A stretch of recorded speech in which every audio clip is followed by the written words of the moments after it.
400 kilovolt high voltage line. What will happen if the line is suddenly disconnected?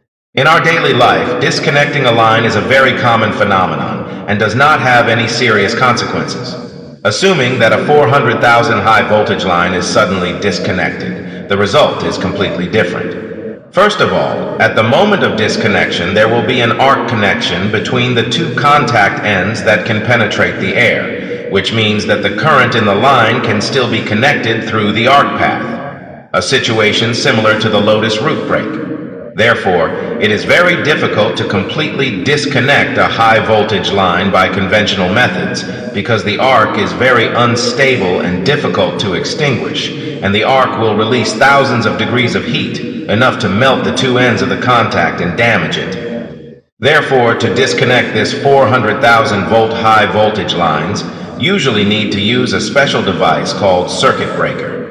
Now we will learn more about this use of SF6 gas circuit breaker is how to work. All three-phase circuits are of the same construction, with the main line running down from above, passing through an internal connector and out from there, and the mechanical part of the circuit breaker controlling the circuit is just below the line, and its internal connections are shown in the diagram. This copper core rod above is fixed, while this copper sleeve below is movable up and down.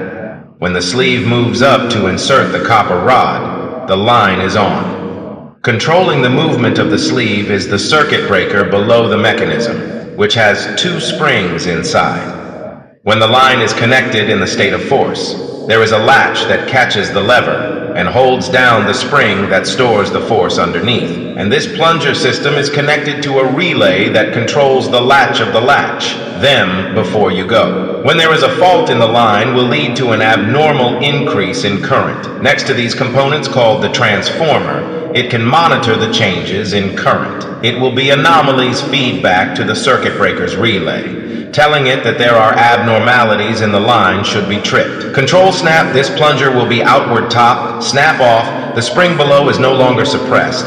It will be very high speed, downward push pull rod, and a small set of gearboxes connected above the tie rod through a shaft connected to the three disconnecting sleeves like in the video. The tie rod can control its rotation. The rotation of the connecting shaft will make the copper sleeve downward movement. This cylinder is filled with SF6 gas, which is chemically sulfur hexafluoride and is highly insulating and thermally stable. Once the contact point is separated, a huge electric arc will be generated, and the high temperature released by the arc will lead to the ionization of SF6 gas molecules, and the high energy negative ions generated by ionization will collide with the positive ions in the arc, and the energy of the arc will gradually disappear, and finally all of it will be converted into heat energy. Wait until the circuit breaker side is completely disconnected, and then go back to the manual circuit breaker side to open the isolator, which can be a double safety guarantee.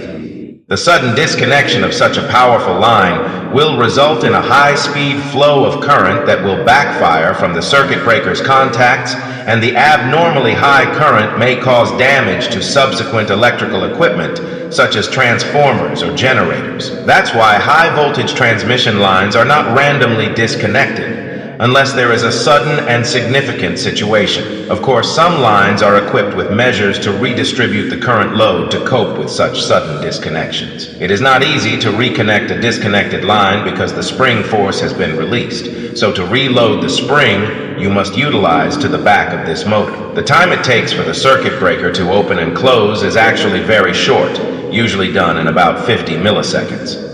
And this gas pressure gauge is what monitors the SF6 gas in the cylinder above and has to be replenished when the pressure is found to be low. Thanks for watching. Like, comment, share, and follow.